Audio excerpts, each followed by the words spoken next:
Bonjour, hello, ulakut y buenos días. Je suis très heureuse de vous accueillir à la toute première cérémonie en l'honneur des prix canadiennes pour les femmes, la paix et la sécurité. Je suis l'ambassadrice Jacqueline O'Neill, and I'm joining you from the traditional unceded territory of the Algonquin and Anishinaabe people. So far too often, when this community gathers, we focus on crises and complex, painful problems. But today is different.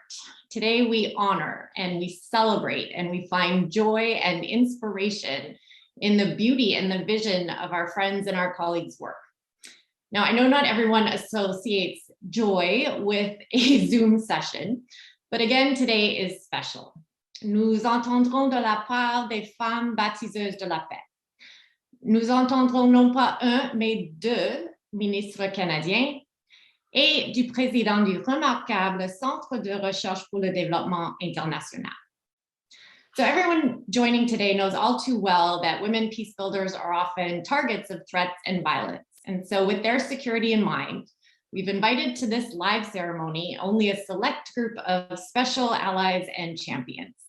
And unfortunately, we've had to disable any interactive functions for this moment.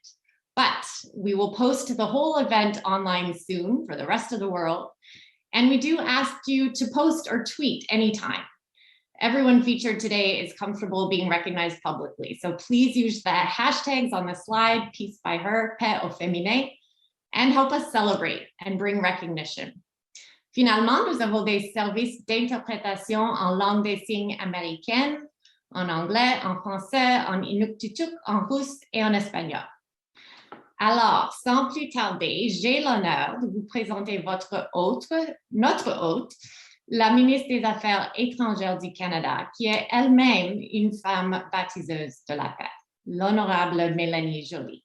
Madame la ministre. Merci, Jackie. Bonjour tout le monde. C'est vraiment merveilleux de participer à la toute première cérémonie de remise des prix Femmes, paix et sécurité et de célébrer des personnes aussi exceptionnelles.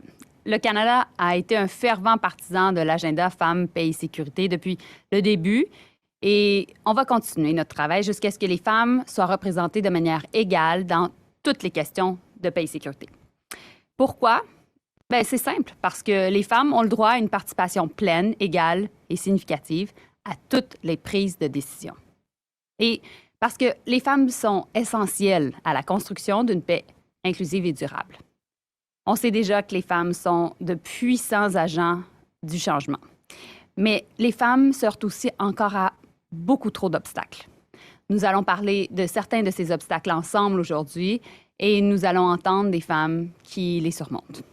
Alors, je suis franchement très ravie d'être rejointe par mon collègue que j'estime beaucoup, que j'aime beaucoup, que je considère un ami, Mark Miller. Oui, Marc, c'est toi. Et aussi le président Jean Lebel. Bonjour, Jean. Merci d'être avec nous pour nous donner le coup d'envoi. Alors, notre thème cette année est les femmes bâtisseuses de paix. Et pour ce travail, pour leur contribution essentielle à la paix et à la sécurité au Canada, dans le monde entier, les femmes méritent d'être reconnues. Alors, nous sommes impatients d'entendre ces femmes exceptionnelles et d'affirmer la nature extrêmement importante, voire vitale, de leur travail. Merci. Merci, Madame la ministre, exactement.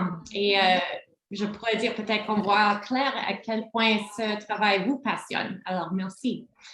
We look forward to hearing from you later this hour, but for now, let's welcome a long-standing and wonderfully enthusiastic champion of women's rights and inclusion, the president of the IDRC, Dr. Jean Lebel. Merci, Jackie. Merci, Madame la Ministre Joly, Minister Miller, Ambassador O'Neill, distinguished guest. It is a pleasure to be here in this virtual environment. Le Centre de recherche pour le développement international, le CRDI, est fier de faire partie des efforts déployés par le Canada dans le domaine des affaires étrangères et du développement, en travaillant aux côtés des régions en développement pour favoriser le changement mondial. Et nous sommes très fiers d'appuyer cet important programme qui reconnaît le formidable leadership des femmes qui œuvrent à la consolidation de la paix. The awards program goal of strengthening the implementation of women, peace, and security agenda aligns with Government of Canada's commitment to Canada's National Action Plan on Women, Peace, and Security. The program is also core to IDRC's history of funding research that generate inclusive and sustainable solutions to critical global challenges. Grâce à ces prix, nous encourageons une plus grande sensibilisation et une meilleure compréhension des rôles importants que jouent les femmes dans la désescalade et la résolution des conflits et dans la contribution à une paix durable. C'est un grand plaisir pour moi et pour le CRD et nous tous de vous présenter les lauréates des prix de la recherche sur les femmes, la paix et la sécurité de 2021 du CRDI. Le premier prix récompense les travaux menés en Syrie et au Yémen par deux lauréates qui étudient les répercussions de la pandémie sur les femmes chargées de la consolidation de la paix et les stratégies qu'elles utilisent pour contrer les menaces numériques croissantes pour leur sécurité et leurs efforts visant à contrôler leur activisme. Les deux lauréates sont Afsa Afalal et Mousna Derid. Afsa et Mona sont avec nous à l'écran, je crois. Bienvenue. Afsa est une travailleuse humanitaire avec une expérience dans la formation, la recherche, l'évaluation et la gestion de projets au Moyen-Orient. Elle nous parle d'aujourd'hui d'Istanbul en Turquie. Elle détient un doctorat en sciences sociales de l'Université Rovira et Virgili en Espagne. Mousna est la fondatrice de Women Refugees Not Captives, une campagne visant à mettre fin au mariage forcé et au mariage d'enfants des femmes et des filles réfugiées syriennes. Elle est candidate à la maîtrise en politique publique et en administration publique à l'Université Concordia, ici même à Montréal, au Canada. Alors, félicitations Afsa et Mousna. Vous faites un travail remarquable, extrêmement important, dans des conditions extrêmement difficiles au Yémen et en Syrie, des pays en situation de conflit grave. Vous travaillez avec des femmes sur place et à l'extérieur du pays. Dites-nous quelques mots à nous, notre auditoire ici, sur l'importance de cette recherche pour la paix et la sécurité des femmes. Afsa, je commencerai avec vous, s'il vous plaît. Merci, Monsieur Lebel.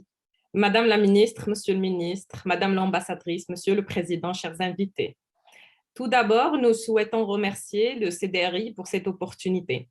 C'est un grand honneur pour nous de contribuer à mettre en lumière les défis auxquels font face les défenseuses des droits humains, les activistes et les femmes constructrices de la paix dans la région MENA. Nous pensons que la recherche dans ce domaine aide à examiner la manière dont les normes sociales et les structures de pouvoir impactent leur vie. Dans la région MENA, et plus particulièrement au Yémen et en Syrie, les femmes jouent un rôle vital dans la construction de la paix, et ce, malgré les difficultés et l'oppression auxquelles elles se heurtent. Non seulement font-elles face à l'intersection de l'oppression de la société patriarcale et des violences basées sur le genre en liaison avec le conflit lui-même, et ce, par différentes parties bien évidemment, mais elles sont en plus exposées aux violences en ligne comme la diffamation, la diffusion de fausses informations, les campagnes de harcèlement qu'elles subissent, ainsi que les outils de surveillance numérique qui visent à les cibler et à cibler leur travail.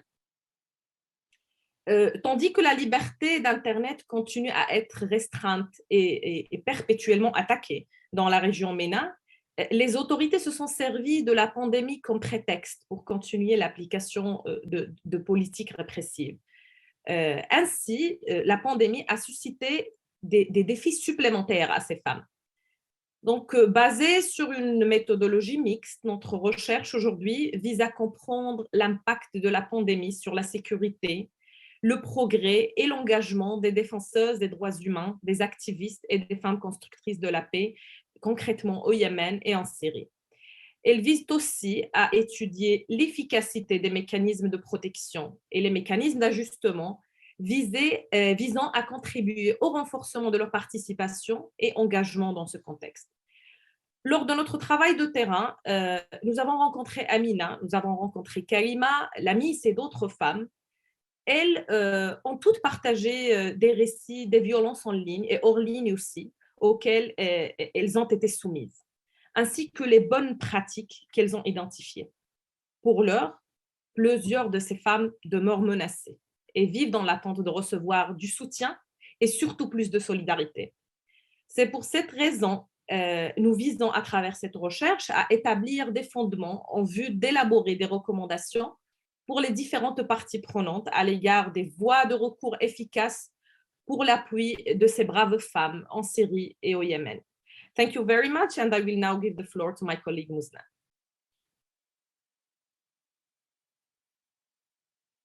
Thanks, Hafsa. Thanks, Mr. Lobel, Ministre Joly, Ministre Mark Miller, and Ambassador O'Donnell. So COVID puts challenges on women peace builders and women rights defenders worldwide, especially in Syria and Yemen, and even in the diasporas. These women continue to face multiple forms of unequal battles against oppression, living within conflict and complex context, fighting patriarchy on all levels while lacking proper protection, as they continue to insist on reoccupying the online and offline spaces and refuse to bow to systematic misogyny, systematic cyber attacks, smear campaigns, censorship, disinformation, and harassment that aim to silence them. According to the initial findings of our research, some women have been silenced and ceased their work, like Riham. Others, like Noura and Rasha, decided to resist and to continue working despite the limited resources, while international law and the international community are still reluctant to recognize these violence and to protect survivors from cybercrimes by providing meaningful solutions. Supporting women peace builders in conflict countries by providing funding, emergency support, fast-track response, and urgent relocation through safe and legal channels are some of the recommendations that we heard while conducting field research and interviews. It's a pressing issue to modernize the international law and to recognize cyber violence as a cause of forced displacement for women peace builders and a real threat to their lives. This would contribute to putting an end to impunity and holding cyber criminals accountable through different channels of international and domestic laws. Between hope and despair, our research pays tribute to local and international initiatives that are trying to offer awareness and to protection to women peace builders. As never before, protecting women peace builders and women rights defenders is a collective responsibility that shouldn't be ignored or postponed. Our interviewees ask for more commitments and pledges to protect them in online and offline spaces. I hope we leave this session today with the new pledges for them. Finally, we acknowledge that the findings of our research are not limited to Yemen and Syria, but it could be useful to extend them to other contexts in active conflict countries or in peace settings countries, such as Saudi Arabia, Egypt, Libya, Afghanistan, Ukraine, and others. Thank you so much. Thank you so much, Afsa and Musna. You are providing us with an illustration of how you translate the voice of women in the field into action and into potential for change in policy. A remarkable piece of work that we're all proud of. I wish you all the best in the continuation of this work, and all the best also to the people of Yemen and Syria as they are struggling in very difficult contexts, particularly women. It's remarkable. Thank you very much for this clear enunciation of the work that you're conducting. Let's move to our second award. The second award focuses on generating a better understanding of the work of Iraqi women parliamentarians and civil society leaders and their contribution to peace building and reconciliation. The research looks at women peace building efforts at the local level and across the urban-rural divide. The award recipient is Marcin Al-Shamari. Marcin, welcome. Thank you for being with us. Marcin is a researcher based in Baghdad, Iraq. She has extensive fieldwork experience. She has a strong record of research on hierarchy, civil society, and hold a PhD in political science from the Massachusetts Institute of Technology, MIT, in the United States. Congratulations, Marcin. Thank you for being with us. Thank you for telling us the story about how women's contribution in political and civil society space that they are into in Iraq is contributing to a positive and inspiring trend that you are witnessing. A society that has been in turmoil, a society that is trying to build back fundamental democratic resilience, and your action in witnessing it, investigating it. Marcin, the floor is yours. Hello, everyone. Merci, President Lebel, for the introduction and for your support. Merci, Ministers Joly and Miller and Ambassador O'Neill for taking the time to be with us today. Thank you very much for the honor of this award and the honor of presenting my research here today. I'm a research fellow with the Harvard Kennedy School, and I'm currently in Baghdad, Iraq, researching with the help of the IDRC, female parliamentarians in Iraq and civil society activists, and how they view their role in peace building, as well as how they view peace building initiatives in Iraq overall. I'm conducting this research through a mix of statistical analysis of parliamentary candidates over time, as well as through interviews with female activists and parliamentarians. As you know, it's been nearly 20 years since the US-led invasion and regime change in Iraq. The post-2003 government was designed to be democratic and to be representative of Iraq's various ethno-religious groups. It was also designed to have a 25% quota in place for female parliamentarians.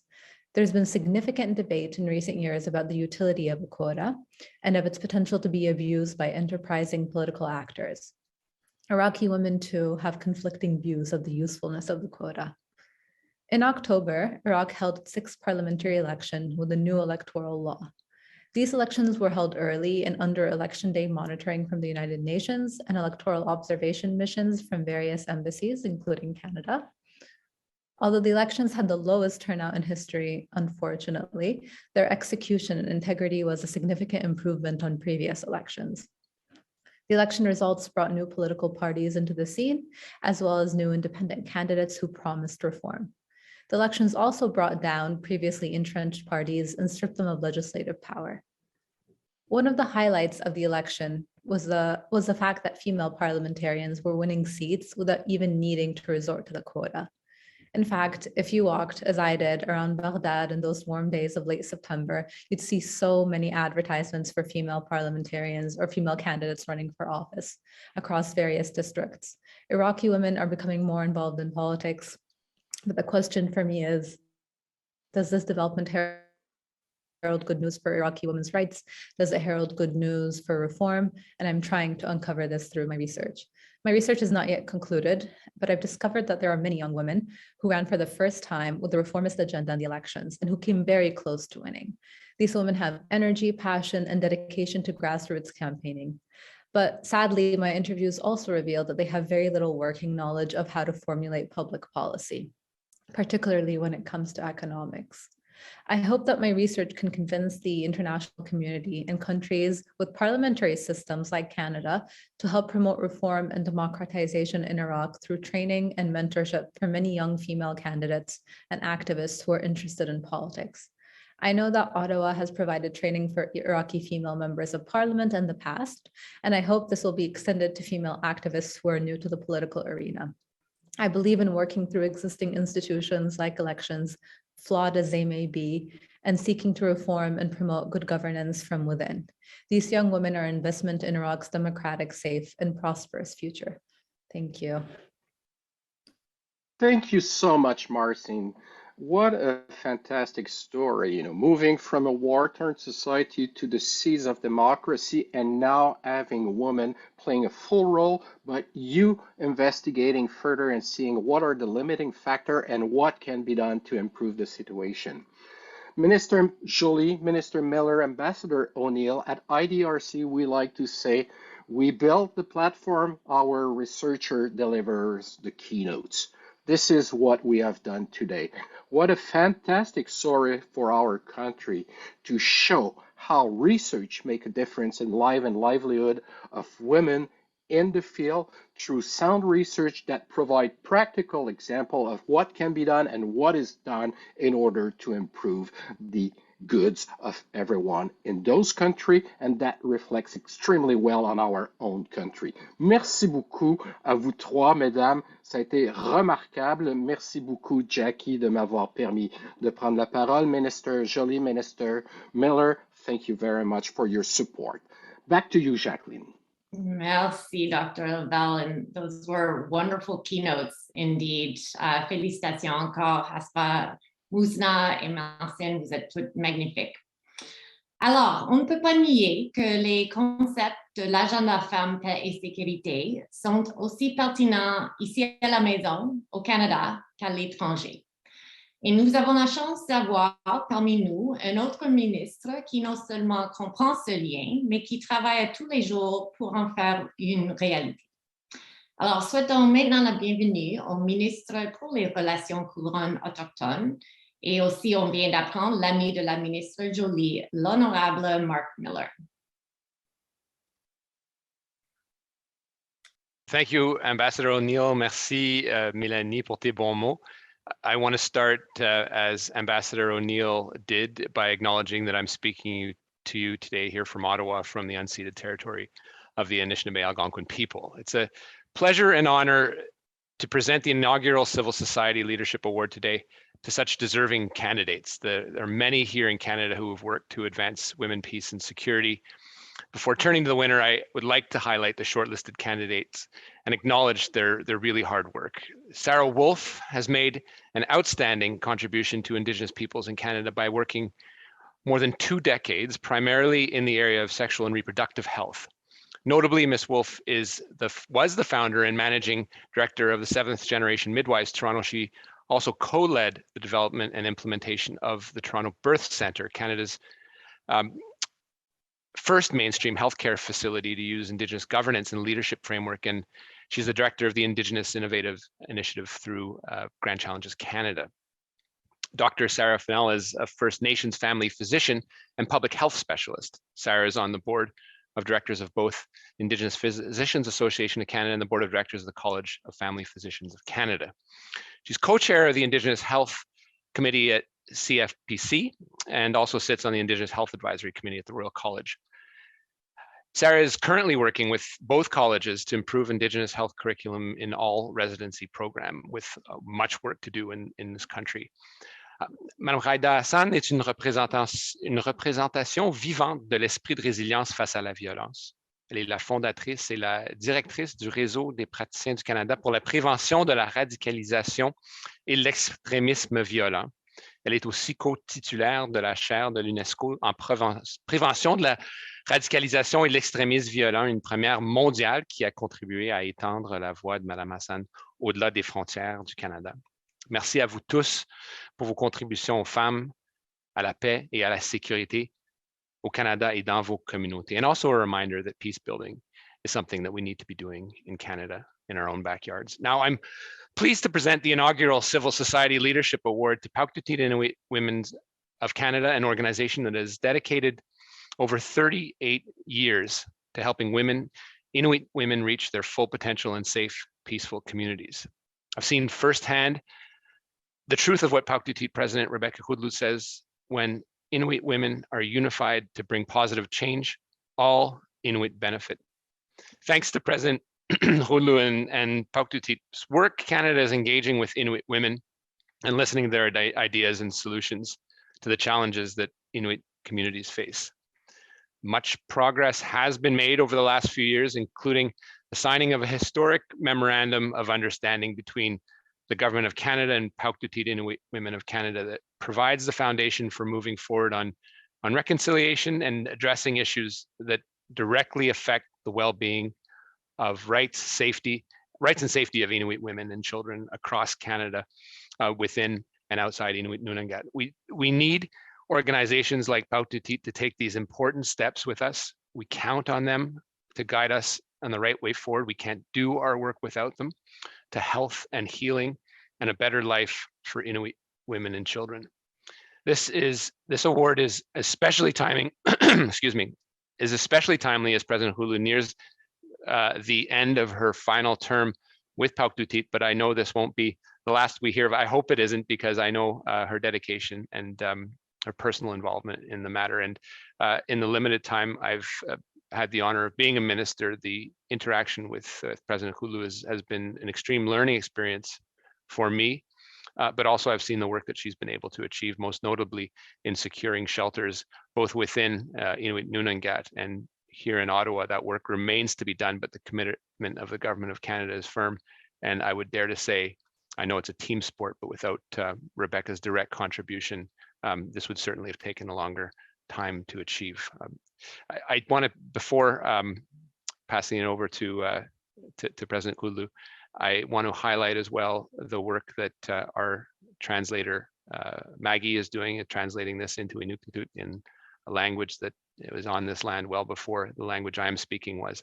And I want to highlight her work and thanks for this as well. President Kulu, I can't think of a more meaningful way to recognize the incredible work that you and Pauktutit Women of Canada have done and accomplished. It is really an honor to give you this award. Thank you, Nakumik.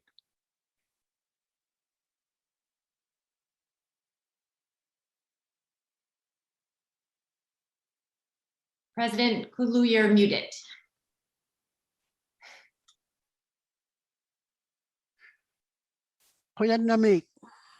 Thank you, merci, Minister Miller.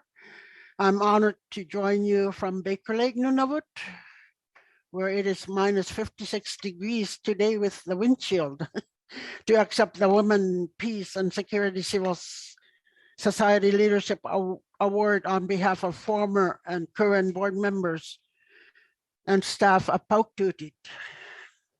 I also accept this award on behalf of Inuit women and gender diverse people across the 4 regions of Inuit Nunangat, Nunavut, Inuvialuit, Nunavik, and Nunatsiavut, as well as those who live in the South.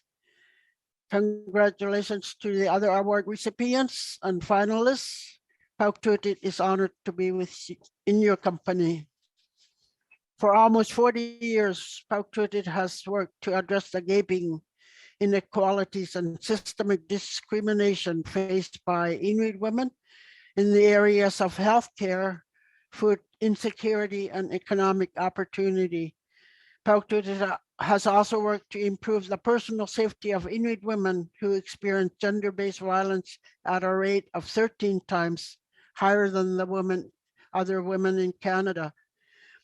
Today's award is important recognition that there is still much work to do to protect and promote the human rights of Inuit women and gender diverse people, and that the leadership of Inuit women is imperative to achieving progress. I would like to highlight that Pauktutit's work is sustained and enhanced in 3 ways: by collaboration with Inuit partners, by strong allies in other Indigenous and non-Indigenous organizations, and by the partnership of government leaders and departmental officials in departments such as CERNAC, ISK, and WAGE. In the coming months and years, Pauktutit will build on the momentum we have collectively established to elevate Inuit women's voices and empower Inuit women's leadership at all the decision-making tables, from municipal councils to federal, provincial, territorial governments and land claims organizations. Hoyan Namik. Thank you.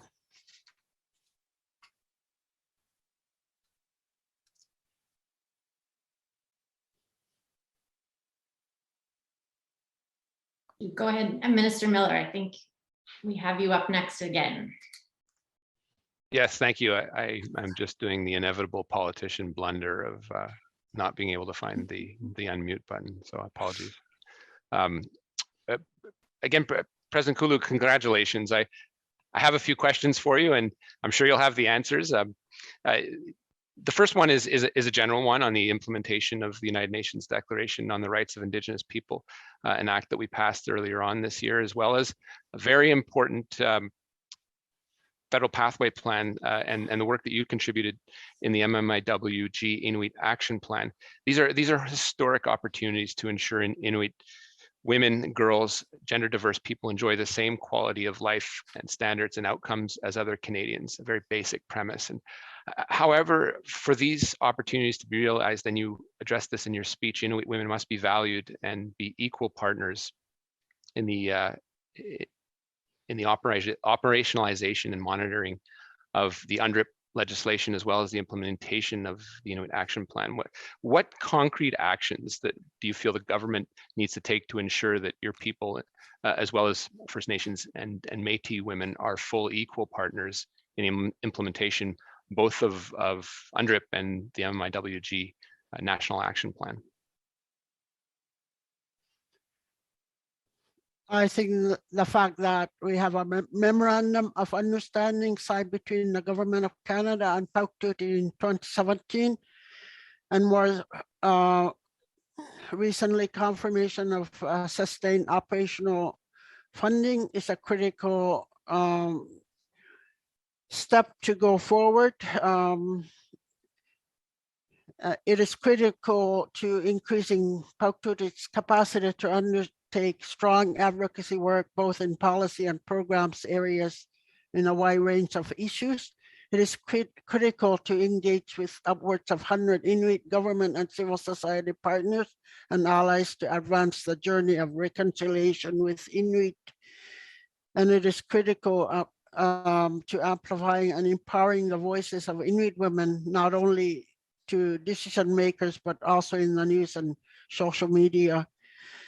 To cite but 3 concrete examples, since signing the MOU in 2017, Pauktutit has, as you noted, Minister Miller, secured funding for the construction, operational, and programming of new Inuit-specific shelters for women and children fleeing violence. Signed an MOU with the RCMP to implement concrete measures to improve the safety of Inuit women when they come in contact with the police. Supported Inuit women and their communities through COVID-19 pandemic with the public education to reduce and spread of infections, and by facilitating temporary relief for Inuit families experiencing food insecurity. However, the unvarnished truth is that the progress to reduce barriers to participate in decision-making processes for Inuit women is very slow and piecemeal. While we are now invited to the decision-making rooms, most often we are still denied a seat, a vote at the tables. This is true at the community, regional, and national levels, where the capacity and talents of Inuit women and Inuit women's leadership to address critical challenges are too often diminished or untapped. As well, the many contribution and achievement of Inuit women undervalued and unrecognized. All of these makes receiving the Women, Peace and Security Award today especially meaningful and uplifting for Pauktutit and Inuit women. Poyanami. And I think your question to me will be also a question to you about the UNDRIP. You know, this is, and you've made this eminently clear, President Kulu, is we can't do this without doing it together, and without your organization, with its special advocacy voice above, you know, the regional advocacy associations, land claims holders, making a clear voice for women.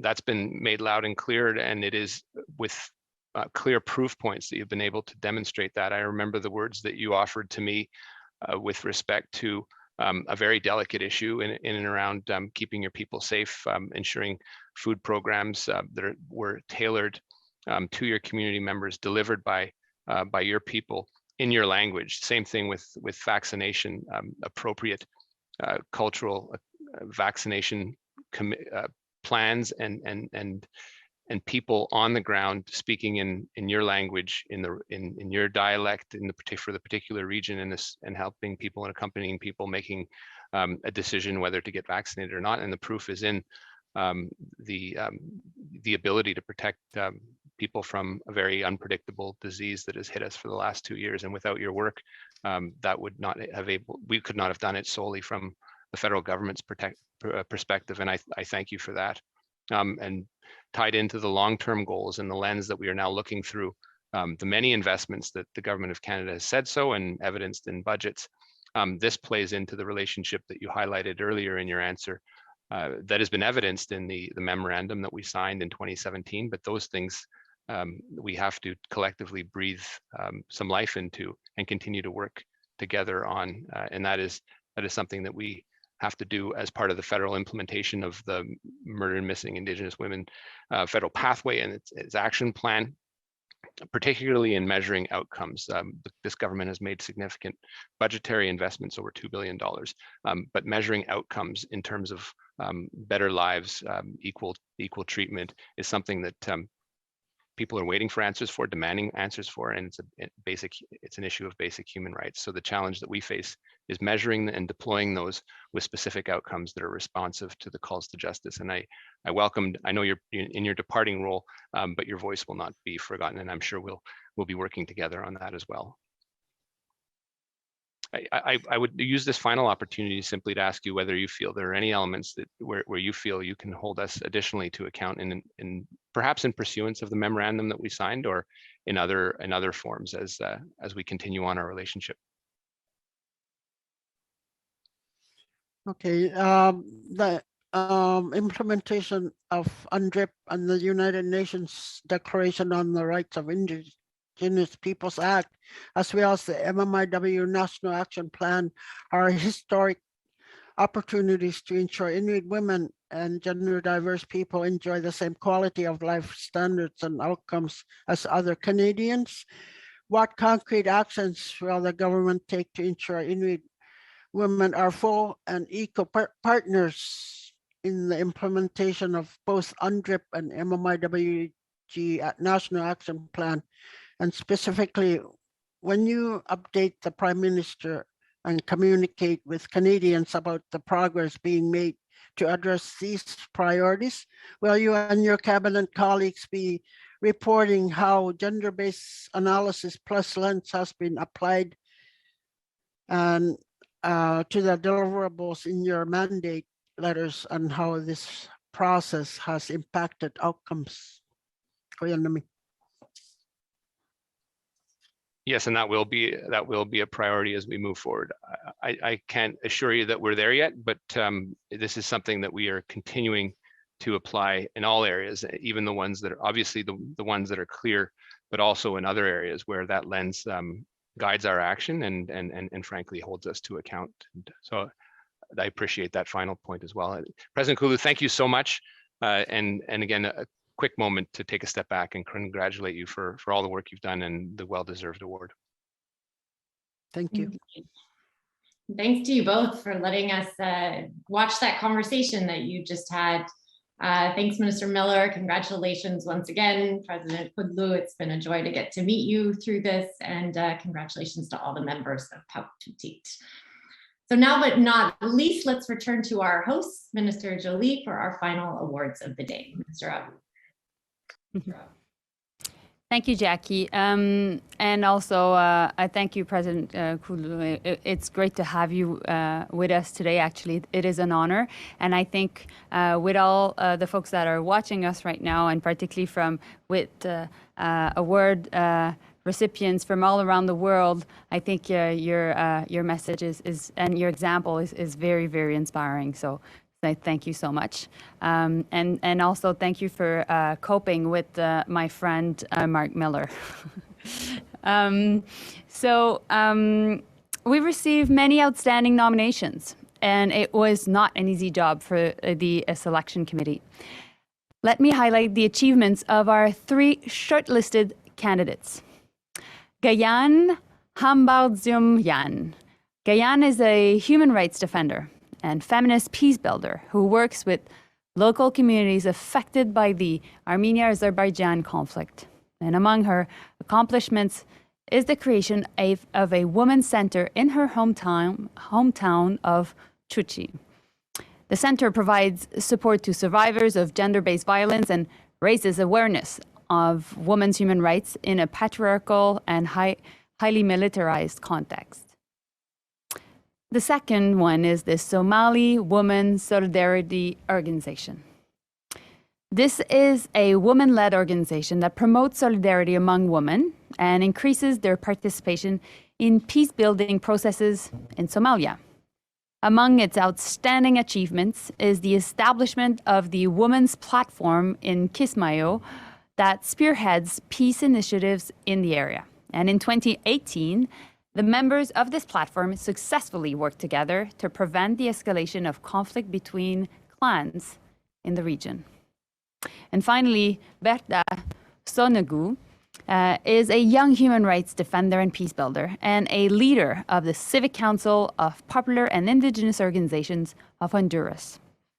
She worked hard to ensure proper investigations into the murder of activist mother, which set a new legal milestone in ensuring accountability for violence and intimidation against human rights defenders and other activists. Now, the winner of the Civil Society Leadership Award in the international category, Tejido Mujer.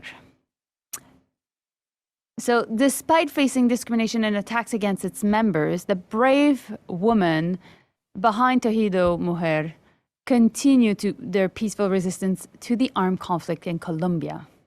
Their incredible work includes developing political training schools for Indigenous women, helping to establish gender parity in the governing structures of the larger organization of Indigenous communities, which they are part of, and creating a monitoring system for human rights violation against Indigenous women. So, congratulations. Let me now introduce Regional Coordinator Joana Acosta, who has joined us today to accept the award. Encantada, Joana. Congratulations. Felicitaciones. Muchas gracias. Muchas gracias. Queremos extenderles de parte de las mujeres indígenas del Cauca y quizás de Colombia un saludo de resistencia de todos nuestros procesos como mujeres indígenas, como mujeres que nos arraigan a la tierra y a este territorio colombiano. Es un honor para nosotras recibir este premio, pero más para llevar la voz de esas mujeres que están en nuestros territorios, esas mujeres que quizás han sido apagadas sus voces. Y quiero iniciar hoy este premio reconociendo la memoria y la historia de 3 mujeres lideresas indígenas que dieron su vida, que abonaron con su sangre la tierra en nuestro proceso de resistencia y participación política. Son 3 mujeres gobernadoras, autoridades que en su ejercicio de control territorial por la defensa de la vida dieron su vida. Quiero hacer memoria hoy de la compañera Cristina Bautista, autoridad del resguardo de Tacuello, que fue asesinada por los actores armados en un ejercicio de protección de la tierra, de protección de nuestra vida. Quiero hacer memoria hoy a la compañera Argenis Yatacue, autoridad de Corinto, que fue asesinada también en un ejercicio de control territorial. Ella y su compañero fueron vilmente asesinados, apagando su vida por un propósito que es como pueblo indígena, defender nuestra vida como mujeres y defender nuestro territorio. Y asimismo quiero resaltar hoy la vida y el ejercicio político que hizo nuestra compañera Sandra Liliana Peña, el resguardo de Caldono, una compañera que también hizo un ejercicio de control territorial de apoyo a nuestros procesos políticos, pero fue vilmente asesinada. A todas ellas, a esas mujeres que han dado su lucha, su propósito, a todas ellas este premio. Pero también a las mujeres que históricamente han estado en este proceso de resistencia, a nuestras mujeres indígenas de la Guardia, mujeres que hacen un ejercicio de control territorial todo el tiempo y que acompañan estos procesos. Históricamente hemos estado aquí defendiendo la vida, defendiendo esta tierra, y es a ellas a quien debemos este premio, este espacio de resistencia que decimos las mujeres. Y también a nuestras abuelas y a las ancestras que hicieron un trabajo antes, las que estuvieron antes en un ejercicio de recuperación de nuestros territorios, del ejercicio de liberación de la madre tierra. A todas esas mujeres que siembran la tierra, a todas ellas que abonan para que podamos tener frutos, y esos frutos hoy se ven acá, en unos procesos políticos como mujeres indígenas, en unos ejercicios de gobernabilidad dentro de nuestra propia estructura organizativa. Entonces, a todas esas mujeres que han hecho esos procesos organizativos, que se han formado en la organización indígena como la Asociación de Cabildos Indígenas del Norte del Cauca, la Changua, la Kiwe, y que aportan a la construcción de la paz, de esta paz como Colombia, como pueblos indígenas. Pero también quiero hoy extender mis saludos de resistencia a las otras hermanas mujeres que reciben este premio, a las mujeres de Canadá, a las mujeres de Irak y a las mujeres de Turquía, a esas mujeres porque juntas hacemos un proceso político de resistencia a nivel mundial, juntas avanzamos, juntas hacemos un proceso político para transformar esos procesos que nos han apocado políticamente. Entonces quiero resaltar esa fuerza, unir esa fuerza hoy de mujer indígena que nos arraiga a la tierra, unirme hacia ustedes y continuar esa fuerza que necesitamos para fortalecer estos procesos políticos como mujeres indígenas y como mujeres a nivel mundial.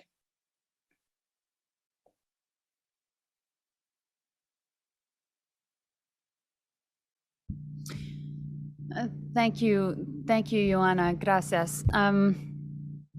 Obviously, the examples you just gave us of violence and discrimination that women face in your region, in Colombia, and around the world is exacerbated when in time of conflict. And you spoke very eloquently about it.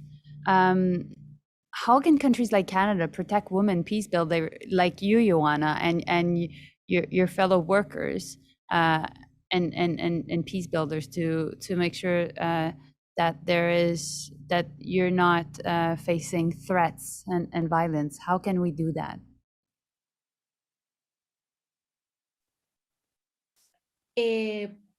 Podría hacerse a través de fortalecer nuestros propios procesos que tenemos como mujeres indígenas, lo que nosotras venimos caminando y soñando, lo que nuestras mujeres anteriores han dejado para que caminemos. Nosotras como mujeres indígenas andamos en el camino de nuestras abuelas, entonces en ese caminar tenemos nuestros espacios como la formación política, nuestras escuelas de formación política que están todo el tiempo, pueden venir a fortalecer esos procesos de las escuelas de formación política, nuestros espacios de acompañamiento, que es concretamente la sanación de los saberes ancestrales, de nuestros saberes que tenemos como mujeres indígenas, el fortalecimiento de esos saberes, manejamos nuestra propia espiritualidad, manejamos nuestra propia ritualidad, fortalecer todos esos procesos en nuestras dinámicas propias, fortalecer todos nuestros procesos de incidencia política con las mismas autoridades indígenas, con nuestros propios gobiernos, pero también con las otras organismos institucionales a nivel colombiano,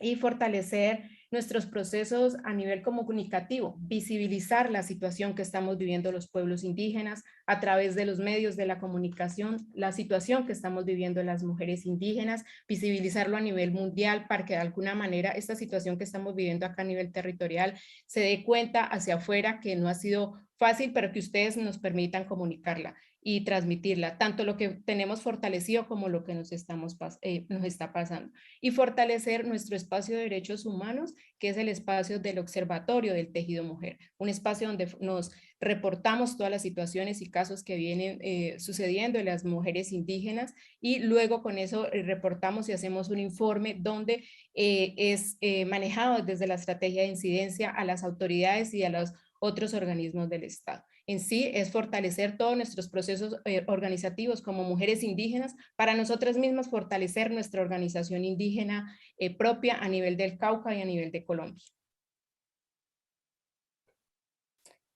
Bueno, yo quisiera también compartirle a la ministra una pregunta, y es ¿cómo usted como ministra y como mujer puede abordar esas barreras que enfrentamos las mujeres y que enfrentamos las mujeres indígenas, que nos excluyen de estos procesos de toma de decisiones, que nos excluyen de estos procesos de participación política?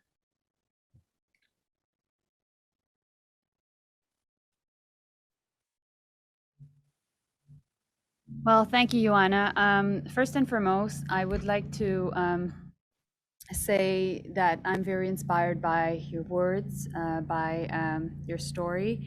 And I would like also to thank AFSA, Muzna, Marcin, and all of you, because you're extremely inspiring. This feminist policy we have is relatively new. And from the moment we took the decision to go ahead and establish this feminist policy and eventually make sure that it would be a priority and appoint a fantastic ambassador such as Jackie, and eventually making sure that the funding would follow through and reach to all of you, it takes time. And it takes commitment, and it takes also a lot of leadership on the part of all the team that is behind this event, but also all the team that is within the Foreign Service of Canada. So I just would like to thank all of those that have been involved. We're not many countries in the world that have a feminist foreign policy. Sweden has one, we do have one, and Germany recently said that they wanted to go ahead with one. So good news, we're inspiring other countries. But meanwhile, we know that there is still discriminatory legislation around the world. And we know also that there's harmful social norms. But the world needs you. We all need you. Because this is how we can change one day at a time the misogyny and the discrimination that women are facing. And so it is not only a responsibility for the Foreign Affairs Minister in Canada. I take this as a duty towards all of you and a duty to people in Canada and the world. And so we must do this with an enormous amount of humility. We have to rely on your expertise. You know best what is happening in your region, in your country, and you know, we need to make sure that we are in listening mode as well, because women need to be heard, and we need to be there listening to them while they're expressing their thoughts and their emotions. Meanwhile, we need to make sure that women participation in the decision-making process is much more a reflex. We want to make sure that there's more financial support to organizations that promote women's human rights. An example is also the fact that we have the Equality Fund and our Women's Voice and Leadership Program. And last year, we dedicated funding to support women's peace builders at the grassroots level. So we need to do more. We need to bring more diverse women from all walks of life involved in this. Please pass the word. It's important also that people in your region are aware of what is available to them. And that's how we will be able to make sure that every woman feels safe and has its space and place in our society. So last year we launched a campaign which is called Peace by Her, to recognize, support, protect, and include Women Peace Builder.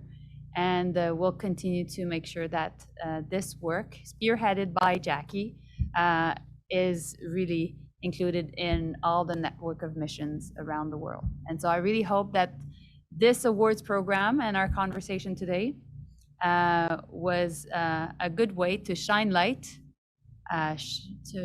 on fantastic women with great personalities, resolve, and that you are empowered by the recognition that we just decided to provide you, because we believe in your potential. So thank you so much. Merci beaucoup. Merci. Thanks so much, Minister. I love the word reflex. It's a great one. Let's get to a point where this inclusion is so obvious and so natural and just a reflex. So thank you. Y gran felicidades, Señora Costa. So as we wrap up, I want to thank all of our nominees and our finalists and winners today. You are all now part of you're founding members actually of an amazing club, and that club is going to keep growing. We're just delighted to announce that next year's theme will be inclusive peace and security. So stay tuned for more information on that. But for now, please spare a thought for our dear colleagues on the selection committee, whose decisions next year are sure to be no easier than they were this year, and who we really thank very deeply on behalf of the Government of Canada for their time and their wisdom. Merci, Dr. Lebel, Ministre Miller, Ministre Joly. Merci à vous et à vos équipes fantastiques, et en particulier, peut-être que je pourrais dire nos collègues ici à PSOPS. Thanks to all our interpreters and the technicians who made it possible for us to be together. And finally, thanks to everyone watching. I'm going to ask all of our awardees and presenters to please stay on so we can take a hopefully dignified looking group photo. But to everyone else, merci et bonne journée. Thank you so much for joining us. All right. Prenons une photo. Let's think of the minus 56 degrees that President Hoodloo is living. If we can all turn on our cameras, everyone who received an award. Nicolas, do we have everybody? We can say cheese, women, peace and security, Femmes, paix et sécurité. Okay, so everyone cheese now. Won't be long.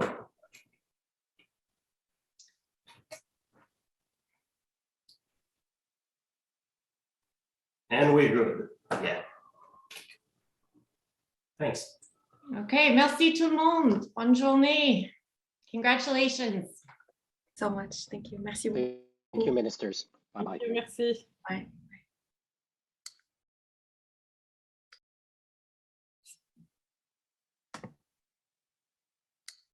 You were all great, everybody. Thank you so much. Thanks for sticking to time. It's a miracle.